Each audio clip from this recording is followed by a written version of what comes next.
Assalamualaikum warahmatullahi wabarakatuh.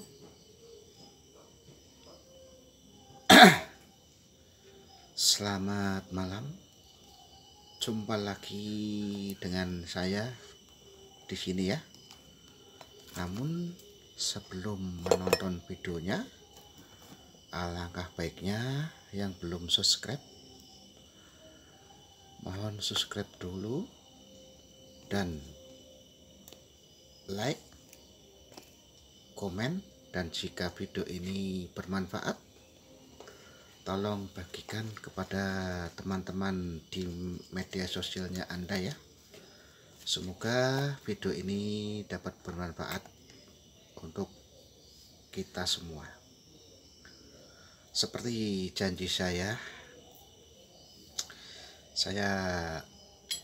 sering mendapati teman-teman yang bertanya kepada saya ya, mengapa pasien saya sudah dipijat tapi katanya penyakitnya belum ringan atau belum sembuh.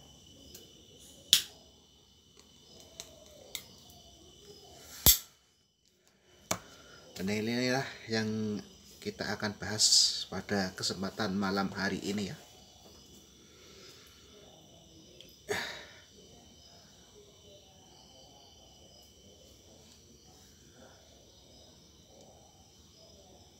Mengapa setiap pasien yang dipijat katanya penyakitnya belum ringan atau belum sembuh? Itu pertanyaan dari teman saya. Saya akan berusaha menjawab sebisa saya, dan mungkin bagi teman-teman tukang pijat lainnya semoga bermanfaat ya. Jika Anda punya pasien yang menderita suatu penyakit, penyakit ringan tentunya ya, contoh badan pegel, otot kaku, pusing, dan sebagainya. Jika sudah dipijat belum ada perubahan, mungkin permasalahannya ada di pasiennya sendiri, bukan mutlak salahnya si tukang pijat. Sebagai tukang pijat profesional, mungkin telah menjelaskan ya, pijat itu fungsinya itu meringankan, bukan menyembuhkan ya. Dan tentunya seorang tukang pijat yang profesional sudah mengerti ya, durasi pijatnya lamanya sekian, otot-otot yang tidak boleh dipijat terlalu lama, dan lain sebagainya. Namun kadang-kadang itu ada pasien yang ingin mendapatkan kesembuhan secara instan. Itu kan tidak bisa. Contoh nyatanya, Anda jatuh, kulit Anda lecet, itu sembuhnya kan tidak langsung instan, harus melalui proses, harus melalui waktu, mungkin berhari-hari. Apalagi yang cedera dalam tubuh Anda, seperti radang persendian, radang otot, radang kulit dalam, dan sebagainya. Itu tidak akan mungkin sembuh secara instan.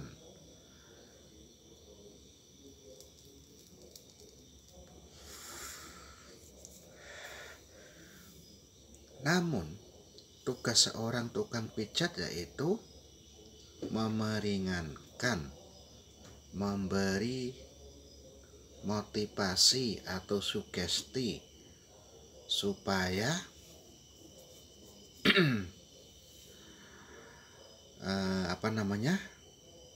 pasiennya itu harus melakukan hal-hal yang disuruh tukang pijatnya. Namun kebanyakan pasien itu memandang remeh, ya. Padahal tukang pijat itu kan seperti dokter, ya. Dia mempunyai anatomi, dia mempunyai patologi, dia mempunyai fisiologi seperti ilmunya dokter.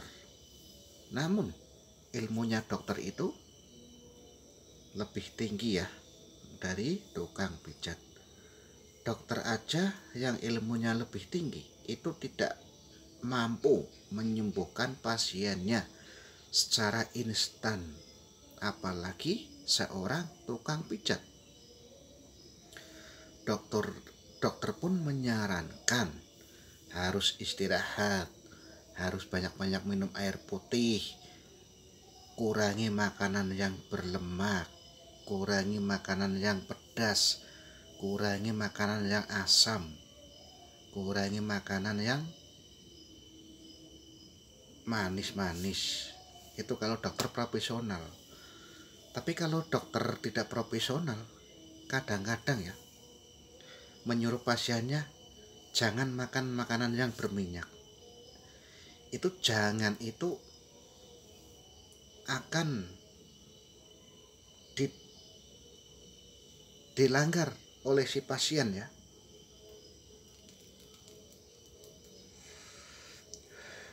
Kalau nggak percaya, mari kita praktek, ya. Saya akan menguji Anda, ya. Mari kita praktekkan. Pejamkan mata Anda. Ikuti perintah saya, ya. Jangan bayangkan nenek tua yang memakai baju merah. Sekali lagi, jangan bayangkan nenek tua yang memakai baju merah. Ya, terus Anda pejamkan mata. Dan saya ingin bertanya pada Anda, apa yang muncul di bayangan Anda? Apakah Anda melihat bayangan nenek tua berbaju merah atau tidak? Pasti Anda melihat sosok nenek tua yang berbaju merah. Walaupun saya bilang jangan bayangkan, ya, malah bayangan itu muncul di depan Anda. Nah, itu jangan itu seakan-akan menyuruh alam bawah sadar, ayo kita rokok, ayo kita ngopi, ayo kita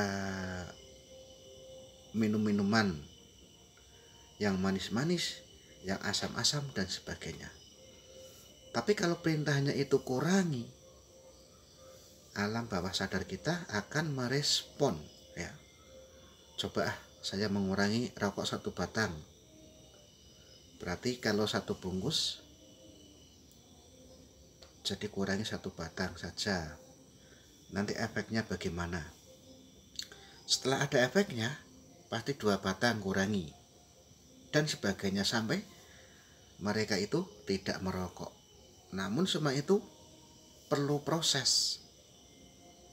Tidak instan, ya. Nah, itu dia. Nah, tentunya sebagai tukang pijat pun menganjurkan pasien-pasiennya itu untuk melakukan hal-hal seperti itu. Seperti kurangi bergadang, kurangi makanan-makanan yang mengandung pengawet. Dan si pasiennya itu akan mengiyakan. Tapi ternyata di belakang itu pasiennya itu meremehkan, ya. Meremehkan nasihatnya si tukang pijat. Di pikirannya, alah, nasihat seperti itu Apa gunanya orang tukang pijat biasa aja sudah berani menasehati. Nah itu efeknya akan kembali ke pasiennya sendiri.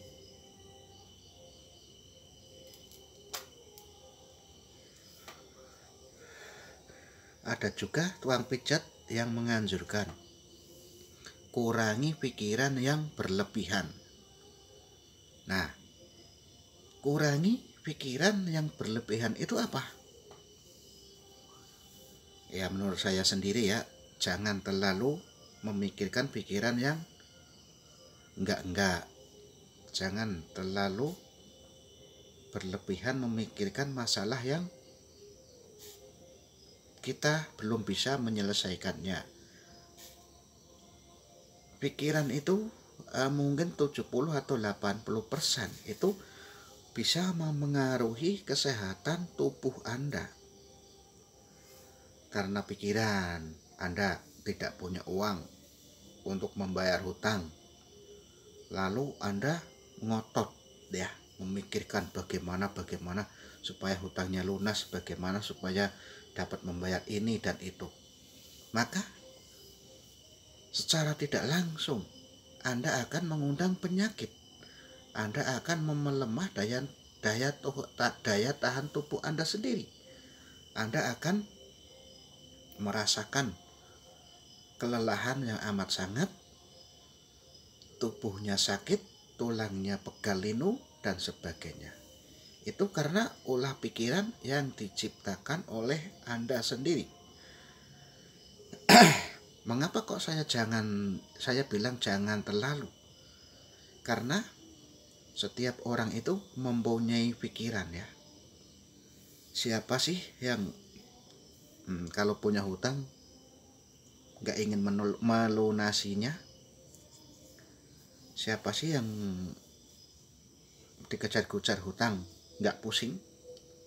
Nah, jika Anda nggak mau pusing, lebih baik jangan berhutang. Hiduplah apa adanya. Yang penting Anda sehat, Anda masih bisa makan tiap harinya, tidak usah memikirkan kemewahan apabila Anda tidak mempunyai uang. Sehingga pikiran Anda akan fresh dan tubuh Anda tentunya akan nyaman. Dan nyawa Anda pun akan betah tinggal di raga Anda. Itu bercanda ya.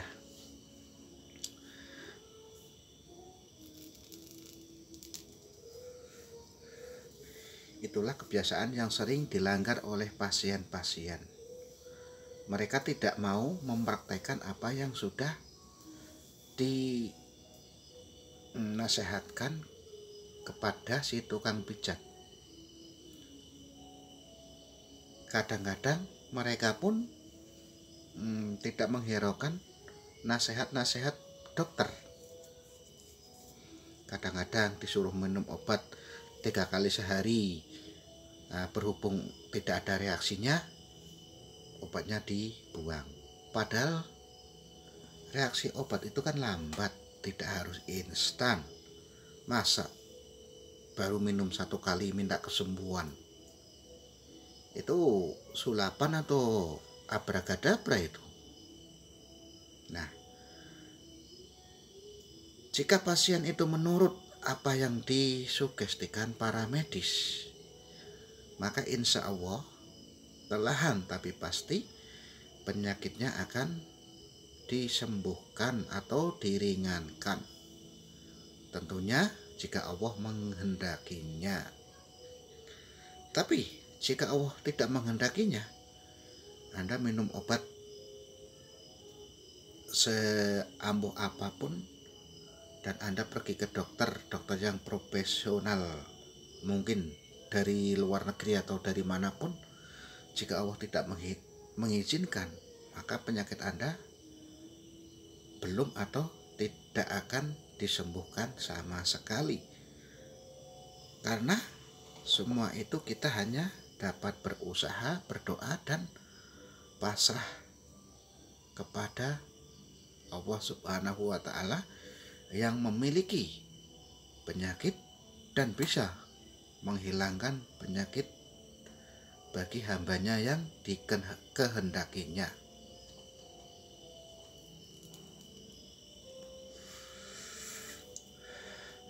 Maka saya menasihati ya untuk pasien-pasien pijat, pasien dokter, dan pasien-pasien lainnya ya. Saya mohon ikutilah petunjuk-petunjuk mereka dan lakukanlah apa yang mereka suruh. Yang penting tidak merugikan Anda. Kadang-kadang itu orang pijat itu ya disuruh. Saya sendiri sudah pernah ya. Ini Pak, saya kasih stretchingnya tiap hari dilakukan, tiap pagi minimal 2 kali dalam sehari. Stretchingnya begini. Ini untuk stretching kaki, ini untuk stretching bagian paha, ini stretching untuk bagian betis. Tapi kemungkinan besar mereka tidak melakukannya. Kadang-kadang saya menyuruh pasien itu jangan sering tidur di tangan kursi, karena tangan kursi itu kan yang ditaruh itu kan bagian tengkuk ya, bukan di kepala. Jadi secara logika peredaran darah dan oksigen yang menuju kepala itu akan terhambat, dan akibatnya dapat menimbulkan pusing, leher kaku, dan sebagainya. Namun kebanyakan si pasien itu tidak menghiraukan. Nah, mungkin bagi temanku ya terjawab sudah ya, jangan khawatir. Tidak semuanya itu salahnya Anda, karena pasien dan tukang pijat itu harus komunikasi, harus saling berinteraksi antara satu dengan yang lainnya.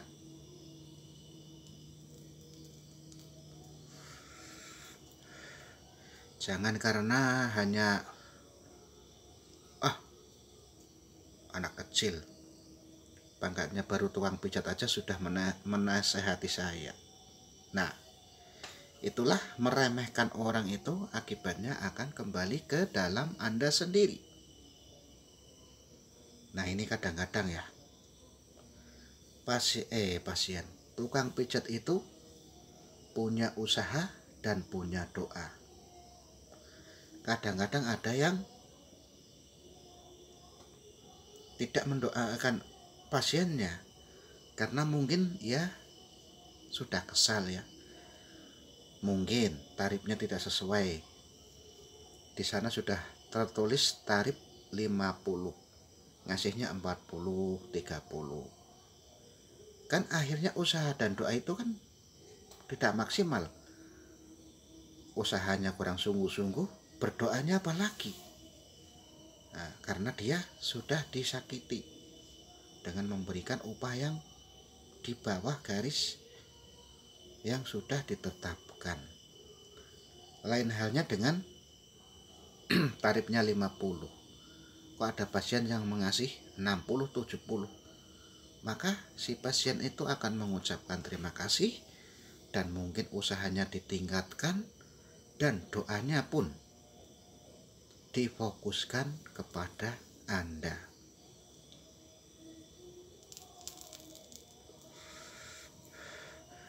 Makanya hati-hati buat pasien-pasien dimanapun Anda berada ya. Sering-seringlah memberikan uang tip kepada pasien Anda.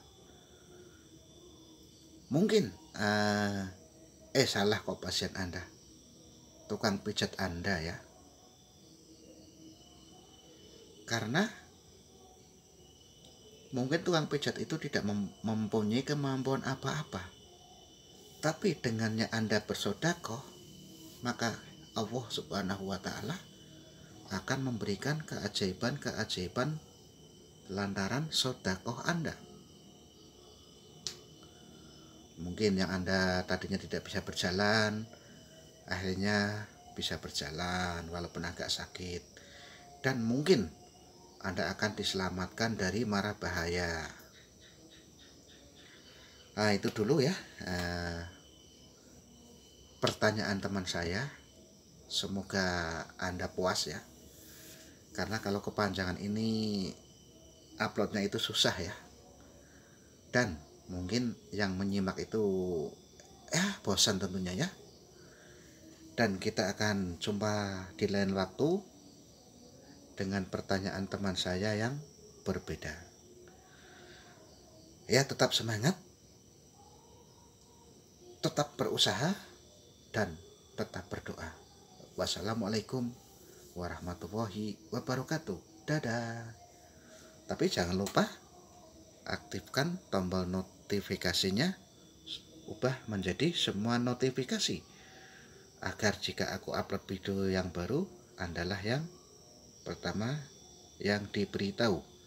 Selamat malam, selamat istirahat, dan sampai jumpa lagi.